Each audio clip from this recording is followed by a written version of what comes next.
Salut les devins, c'est Saikyo. On a encore, et avec grand plaisir, des nouveaux spoilers concernant le film Dragon Ball Super 2018. Décidément, ces derniers jours, on n'arrête pas des news sur le film, des news Super Dragon Ball Heroes, enfin, il y a pas mal de choses qui se font. D'ailleurs, j'ai même pas le temps de faire mes reviews Captain Tsubasa et Gegege no Kitaro tellement il y a de l'actu Dragon Ball, je pensais pas qu'il y en aurait autant.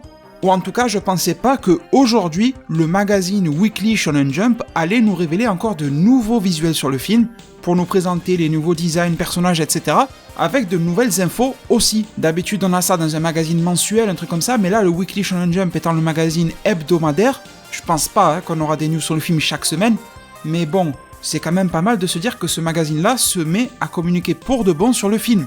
Et donc, ces informations, vous les avez en français sous vos yeux grâce à dragonballsuper-france.fr. Les scans nous sont parvenus sur internet grâce à YonkuProd sur Twitter et traduits en anglais grâce à Herms98. Je pense que ça vous rappelle de bons souvenirs des spoilers Dragon Ball Super. Et des images nouvelles, on en a, alors qui nous présentent les mêmes personnages, on est d'accord, mais sous des angles, des points de vision et des informations supplémentaires. Tous les dessins que vous voyez là sont de Shintani, ils ne sont pas de Toriyama, toujours pas. En espérant qu'un jour on ait quelques informations, en tout cas quelques dessins de Toriyama lui-même, en tout cas. C'est toujours très réussi, c'est vrai que le visage de Goku a l'air quand même vachement juvénile, mais avant de crier au scandale sur le design du visage de Goku, attendons de voir s'il y a une explication à cela ou pas. Est-ce qu'elle est juste artistique, c'est-à-dire le style a changé, ou alors est-ce qu'il y a une volonté scénaristique de faire changer le style, parce que vous remarquerez que le dogi que porte Goku, en dessous de cette fameuse veste bleue dont on va se parler un petit peu, eh bien le logo a changé dessus, il a repris ses anciens vêtements, c'est-à-dire ceux de l'époque Namek si je m'abuse, sous-entendant que quelque chose veut lui faire reprendre ce vêtement-là, où il y a eu un rajeunissement, ce qui aurait l'air un petit peu trop de Dragon Ball GT, mais bon, est-ce qu'on va partir dans un délire comme dans les comics, où on va nous montrer ce qui se passe dans une timeline alternative, enfin je sais pas sincèrement, mais il y a quelque chose qui va l'expliquer, je pense, ça m'a l'air logique.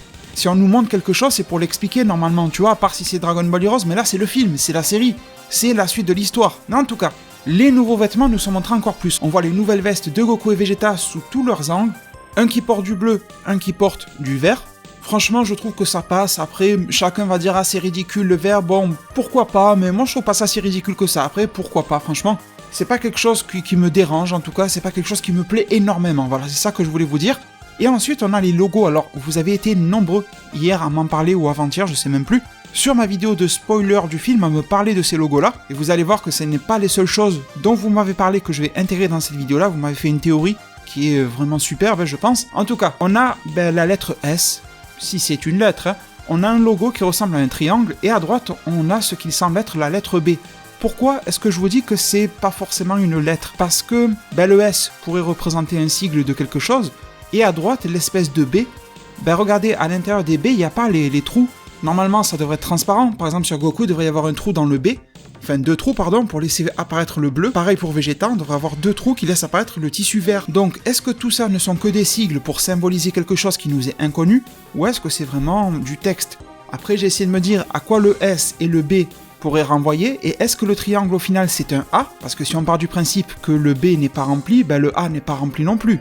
Donc ça pourrait être un A, ou alors c'est un triangle de quelque chose, je sais pas. Il m'est venu une idée folle, mais franchement, elle est ridicule, je vous en parle parce que c'est la seule chose qui m'est venue, mais le S, j'ai pensé à Saiyan, et je me suis dit, qu'est-ce qui se passe, tu vois? Le souci, c'est qu'on ne sait pas vraiment si on va se battre sur une zone glaciaire de la Terre. C'est vrai que le trailer disait la Terre à Goku, mais bon, une menace peut menacer la Terre sans être sur la Terre, tu vois? Il y a pas mal de façons d'imaginer les choses, mais en tout cas, je me suis dit peut-être que le combat n'a pas lieu sur Terre et qu'ils vont aller dans une capsule ou un vaisseau spatial, quelque chose comme ça, aller sur une planète glaciaire. Ça fait écho bien sûr à la théorie que je vous ai proposée il y a quelques jours. Est-ce que Freezer va décongeler sur sa planète natale le Saiyan qui serait dans la glace ou pas? Donc si vous avez vu mes précédentes vidéos, ça sera un peu plus pratique pour comprendre ce que je peux baragouiner aujourd'hui. Donc ils vont sur cette planète-là, Saiyan, le triangle au milieu symboliserait la fusée, une espèce de fusée, tu vois, une espèce de vaisseau spatial, et à droite, board. Comme dans les voitures, tu sais, il y a le logo Baby on board, bébé dans la voiture, eh bien on aurait Saiyan on board. Mais franchement c'est ridicule, hein. Je sais, rien qu'en le disant comme ça, c'est ridicule. Et je me dis que c'est tellement ridicule les seules idées que l'on peut avoir que ça doit être lié à un élément nouveau. Par exemple, peut-être que Shirai en bas va débarquer sur Terre et leur proposer des nouveaux costumes. On pourrait avoir un cas où Shirai débarque sur Terre, elle prétend d'être perdue sur Terre, un truc comme ça. Venez m'aider sur ma planète, il y a une menace. Et elle leur file des costumes, elle leur dit attention, là-bas c'est glacé. Hop, ils enfilent la veste, ils débarquent sur la planète, au final c'est un guet-apens. On peut vraiment imaginer des tas de situations. Bon, Justement, en parlant des autres personnages, eh bien, on a quelques visuels Goku Vegeta, voilà, vous les voyez en petit. Freezer qui reste les mêmes visuels que l'on connaît déjà, on va pas s'en reparler, j'ai déjà parlé de lui. Et on a de nouveaux visuels sur Shirai, sur Remo et sur Kikono. Ils nous apprennent rien, les visuels c'est à peu près la même chose, quoique nouveau. Pour Shirai, je suis pas sûr que ça soit nouveau, j'ai l'impression qu'ils ont repris le même visuel. Enfin, en tout cas, pour Remo, c'est un nouveau visuel. Et je suis un petit peu étonné, parce que le Remo que l'on a vu la première fois avait l'air un petit peu rigolo, enfin, un petit peu serein, un petit sourire esquissé. Là, il a l'air tremblotant, il a l'air un petit peu stressé, un petit peu hésitant. On a l'air d'avoir un personnage beaucoup plus tourmenté que dans son premier visuel. Et après, Kikono, il est plutôt fidèle à lui-même de la première fois. Et là, par contre, on a beaucoup d'informations qui nous ont été traduites, et on nous dit, Dragon Ball reporte donc un rapport Dragon Ball, Goku, il rigole et il dit « Je n'aurai pas froid cette fois ». Sorti le 14 décembre 2018, sortie du film bien sûr. Patience, un super combat sur une montagne enneigée.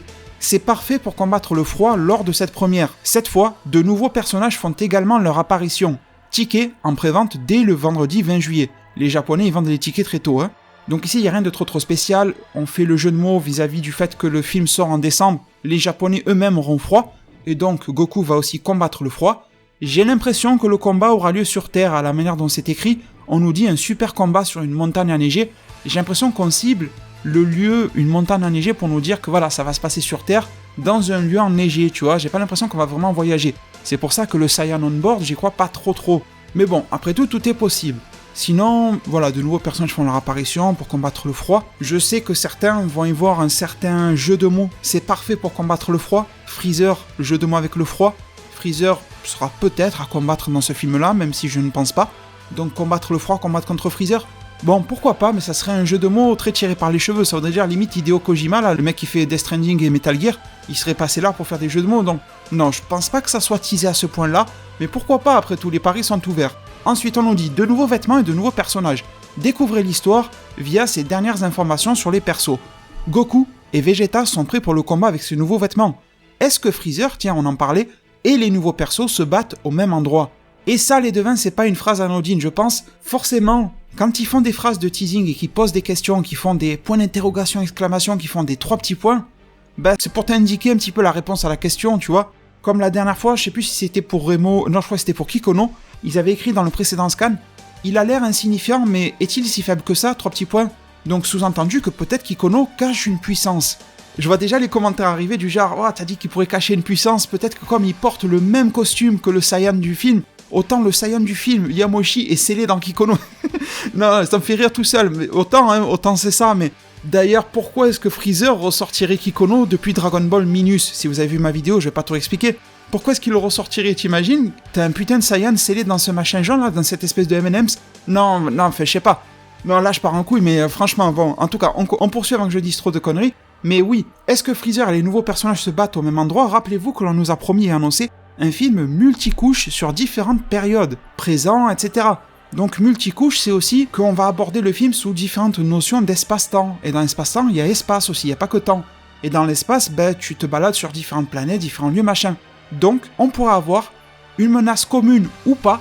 Si vous connaissez un petit peu les comics, vous savez que des fois, dans une seule et même histoire, nous avons plein de combats qui ont lieu en même temps, mais qui ne sont pas du tout pour le même objectif. Et que des fois, elles vont être reliées à la fin, et des fois, pas du tout. Et il se pourra alors que l'on ait Freezer qui se batte dans son coin pour quelque chose, et que Goku et Vegeta se battent dans leur coin pour quelque chose. Bon, je pense que comme ça, le film va traiter de l'histoire des Saiyans, ils vont se battre pour quelque chose qui va les relier à la fin. Mais il se pourrait qu'à la base, ce que va faire Freezer n'a pas de lien avec Goku et Vegeta. Et ça serait très intéressant. J'aime beaucoup quand tu fais croire dans une histoire que c'est le hasard des choses qui va les réunir. J'aime pas trop et j'en ai marre en fait des histoires clichés du genre, deux parcours vont être reliés, comme si c'était le destin, mais tu le vois arriver gros comme un camion, que c'était voulu que ce destin soit fait par le scénariste. Un bon scénario, c'est un scénario qui te cache ses intentions au départ. C'est un scénario où tu sens pas que c'est scénarisé. Et j'espère que ce film va oser aller si loin que ça. Je pense qu'on est en droit d'en attendre beaucoup de ce film et de mettre la barre très très haute. Ensuite, on poursuit. On nous dit, on a un texte sur Vegeta en nous disant ces nouveaux vêtements de tendance. Bon, peut-être que c'est une tendance, le vert comme ça, hein, au Japon, je sais pas, peut-être dans le monde, enfin je sais pas, je suis pas trop la mode. Ensuite, en dessous de Goku, il se prépare à combattre dans une région froide. Vous voyez, ça ressemble un petit peu plus à la Terre, on nous dit que c'est une région froide. Sous-entendu qu'il y aurait des régions pas froides. Et où est-ce qu'il y a des régions froides et pas froides? C'est sur la Terre. Probablement sur d'autres planètes, mais bon, là je pense que voilà, il n'y a plus trop de doutes. Ensuite, la version arctique des vêtements de Goku et de Vegeta. Ils ont des vestes polaires par-dessus leurs doggy et vêtements habituels. D'où vient la marque SAB sur leur poitrine? Vous voyez que même eux nous demandent d'où ça vient, ce fameux logo SAB. Bon, dommage qu'ils n'ont pas mis SOB, parce que là j'aurais vraiment cru au Saiyan on Board, mais le A, ça casse tout le délire, donc je ne sais pas. Mais c'est fort possible que ça vienne des nouveaux personnages. Pourquoi est-ce que Goku et Vegeta arboreraient un nouveau logo comme ça gratuitement? Je ne sais pas, ils font pas des placements de produits, tu vois. Donc, probablement un lien avec les nouveaux personnages, c'est la raison la plus logique qu'on peut trouver. Ensuite, on nous dit, est-ce que l'empereur, donc Freezer, se joindra à la bataille dans ce nouveau film? Donc on comprend qu'il va y avoir une bataille de Goku et Vegeta, mais Freezer n'y est pas directement lié, il pourrait s'y joindre ou pas. Et on nous confirme ici que Freezer n'aura plus le rôle de grand méchant, mais le rôle d'anti-héros. Vous savez ma vidéo « Que va devenir Freezer » que j'ai fait il y a quelques mois, suite pile à la fin du tournoi du pouvoir, je vous décrivais en détail comment et pourquoi d'après moi Freezer n'était plus trop voué à devenir le grand méchant de l'histoire, mais plutôt à être l'anti-héros. L'anti-héros peut avoir des traits et un costume de méchant, mais l'anti-héros peut revêtir tous les costumes, celui du gentil, celui du méchant, celui du traître, celui du neutre, enfin voilà. Il peut avoir tout, mais tout en restant un minimum opposé à la team des héros. C'est ça la complexité du personnage, et j'adore Freezer dans ce rôle-là. C'est ce qu'il fallait pour un Freezer en 2018. Parce que le refaire méchant, ok, c'est fidèle à lui-même, mais franchement c'est lourd. Le faire gentil, ça aurait été une honte totale pour Freezer. Il a collaboré au tournoi du pouvoir et on a tous très bien compris pourquoi. Il était bien obligé. Et maintenant que les choses sont revenues entre guillemets à la normale, on a une nouvelle prise de position pour Freezer qui reste négative, mais qui est différente et qui s'adapte à la situation actuelle. Je signe totalement pour ça, je suis super content. Et on nous dit, quelle nouvelle stratégie maléfique a-t-il mis en place?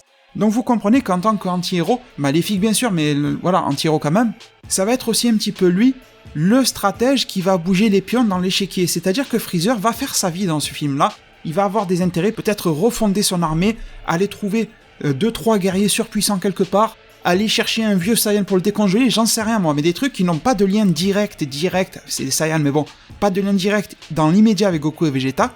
De leur côté, Goku et Vegeta vont commencer à se tabasser avec je sais pas trop qui, peut-être un autre Saiyan qui vient foutre la merde, et Freezer, par un moyen ou un autre, va être informé de ça. Peut-être que dans un moment de crédulité, Kaioshin, Shin, va voir que Goku et Vegeta sont dans la merde contre le Saiyan, et va se dire putain mais on est foutu et tout ça. Et il va se dire bon il reste Freezer, je le contacte ou pas? Et il va se dire ben Freezer il nous a aidé à la fin du tournoi du pouvoir, donc peut-être qu'il va nous aider ici aussi. Et ce compte de Kaioshin, désolé de le dire comme ça, il va appeler Freezer par télépathie ou je sais pas quoi, il va lui dire hey Freezer là-bas ça se tape. Et il y a l'avenir de la Terre, de Goku, machin qui est en jeu, tu veux pas les aider? L'autre il va faire son sourire maléfique là, des ho-ho-ho dans tous les sens, il va calculer, va cogiter, va gamberger un petit peu, et il va arriver avec un plan maléfique qui va faire en sorte d'aider à se débarrasser du Saiyan, mais qui va faire en sorte que Freezer va tenter de redominer Goku et Vegeta d'une manière ou d'une autre. Je pense que ça peut être comme ça qu'il va tourner sa stratégie. Je dis pas que Kaioshin va faire ça et tout ça, mais c'est pour illustrer la situation. Ça pourrait être très intéressant. Et en parlant de très intéressant, on a les nouveaux personnages, et c'est là les devins que je vais utiliser une théorie que vous m'avez partagée. Alors je préfère prévenir, la théorie qui va suivre, alors déjà, c'est pas moi qui ai eu l'idée à la base, c'est vous qui avez été nombreux à m'en parler, mais vous avez été tellement nombreux à m'en parler que je me demande s'il n'y a pas un youtubeur qui en a parlé à droite ou à gauche. Vous savez que je suis pas les vidéos des youtubeurs Dragon Ball, parce que je travaille déjà tellement mes vidéos que voilà, au bout d'un moment je sature, donc je vais pas voir les vidéos des autres. Mais par expérience, j'ai appris un truc, c'est que quand on n'arrête pas de me répéter la même théorie dans ma zone commentaire, il n'y a pas trop de miracles ou de secrets. Généralement, c'est parce qu'un youtubeur qui est plutôt populaire en a parlé un petit peu avant, et que beaucoup de personnes ont beaucoup aimé la théorie, il n'y a pas de mal à ça, et viennent me la partager. Donc voilà, je veux pas être accusé de plagiat d'idées, de vol d'idées ou je sais pas quoi, parce que peut-être qu'un youtubeur en a parlé, mais moi, les personnes qui m'en ont parlé, ce sont mes abonnés. Alors peut-être que vous étiez nombreux et beaucoup à être sur la même longueur d'onde, et ça serait beaucoup plus magique que de se dire que vous avez eu l'idée de quelqu'un d'autre. Donc trêve de bavardage, cette idée, c'est tout simplement que les 3 nouveaux personnages, ou en tout cas certains d'entre eux, pas tous, en particulier Shirai, et pourquoi pas Remo, seraient des Tsuful. Alors déjà, je vous laisse avec cette idée en tête, j'espère ne pas faire court-circuiter votre cerveau, mais en tout cas en attendant de vous l'expliquer, je vous lis le texte en lien avec ces nouveaux personnages, ça aidera à comprendre la situation. On nous dit qu'il y a un texte à côté de Shirai. Des Saiyans ? Exclamation. Non, ou plutôt des extraterrestres, qui semblent être de nouveaux personnages. Texte noir en dessous. Une paire d'extraterrestres qui portent des scooters. Et un autre avec des vêtements de combat qui semblent familiers. Quel sera leur rôle ? Shirai, une mystérieuse beauté qui porte un scooter. Il se trouve qu'elle a le même pistolet que Remo. Lemo ou Remo, c'est comme vous voulez. Alors, Remo, un homme qui porte un scooter comme Shirai. Il a l'air en colère après quelque chose, mais quoi ? Kikono, Kikono semble calme et réservé. Est-ce que ses vêtements de combat sont ceux de l'armée de Freezer? Une œuvre originale, un script et des designs d'Akira Toriyama. Et en parlant de design d'Akira Toriyama, j'aimerais bien les voir ces fameux designs de base de Toriyama, parce que là on fait que voir du Shintani. Mais je comprends parce que Shintani est nouveau, donc on essaie de le faire s'imposer un petit peu dans le cœur des fans. Alors, ce texte-là ne nous apprend pas grand-chose de plus que les premiers spoils sur ces 3 nouveaux personnages que l'on nous a révélés. On nous signale, vous avez vu, une paire de personnages et un autre. Donc j'ai l'impression que Shirai et Remo sont étroitement liés. Peut-être qu'ils ont un lien aussi avec Kikono, mais ils sont pas aussi proches que ça. Il y a un lien particulier qui unit Shirai et Remo, qui n'unit pas ces deux-là à Kikono. Donc déjà, on peut les séparer un petit peu. Kikono, pour moi, c'est sûr et certain qu'il fait partie de l'armée de Freezer. Ou au pire des cas, il en a fait partie dans le passé. Mais s'il en a fait partie, ça serait débile de sa part de porter toujours les mêmes vêtements. C'est vrai que des fois, quand il y a des armées de rebelles et tout ça qui se font, ils ont tellement peu d'équipements qu'ils sont obligés de porter les équipements de l'armée adverse. Mais bon, c'est quand même un petit peu déshonorisant. Alors Kikono, je vous ai dit, c'est sûrement le gars du manga Dragon Ball Minus, enfin du manga Jaco le Patriote Galactique, j'en ai parlé en vidéo récemment, et je ne me fais pas trop de doutes sur le fait que ça soit lui encore qui soit le remplaçant de Sorbet. Enfin en même temps, à la base c'est Sorbet qui est venu plus tard que Kikono dans ce cas-là, mais bon, vous m'avez compris, il aurait repris son ancienne fonction d'être le sous-commandant de l'armée de Freezer. Bon, mais Shirai et Remo, on ne connaît pas du tout leurs objectifs, etc. Mais il est fort possible que Shirai, ou pourquoi pas les deux, soient des Tsuful. Je miserai plus sur Shirai les gars, parce que Remo il est loin du design des Tsuful. Il a plus un design à la Tagoma, et on nous a jamais dit que Tagoma était un Tsuful, donc il est fort possible que ce gars-là soit de la même race que Tagoma, pas de famille ou quoi, mais la même race, et puis c'est tout, mais qu'il aurait un lien avec Shirai. Alors pourquoi il y aurait un ou deux Tsuful? Tout simplement parce que la fille, elle s'appelle en japonais, alors Shirai ou Shirai, je sais pas exactement, mais en tout cas, ça ferait un jeu de mots avec Lichi. Et d'ailleurs, le docteur Raichi, si je ne dis pas de bêtises, il faudrait que je vérifie, c'est pas bien de vous dire un truc sans vérifier, mais de mémoire, le docteur Raichi, Laoulia, Hachiak, etc., c'est un Tsuful, il n'est pas canon, mais c'est un Tsuful, et son nom ferait aussi jeu de mots avec le Lichi. Raichi, Shirai, ça ferait jeu de mots avec le Lichi en japonais. Deuxième personne, c'est Remo, Lemo, son nom fait jeu de mots avec Citron. Et du coup là on va faire un petit peu d'histoire des Saiyans. Les Saiyans, ils viennent de la planète Sadara, vous le savez, dans l'univers 6 et le 7.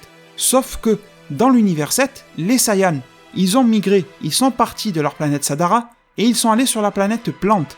Et ces fameux Tsuful, c'est quoi la particularité? C'est que leurs noms sont tous en jeu de mots avec des fruits, en opposition des Saiyans qui sont tous en jeu de mots avec les légumes. Et pourquoi est-ce que tout à l'heure je vous ai fait la blague sur Kikono qui pourrait justement accueillir un Saiyan en lui, le fameux Saiyan du film, et que Freezer voudrait le déceler du corps de Kikono? Je sais que c'est complètement fou, c'est complètement débile.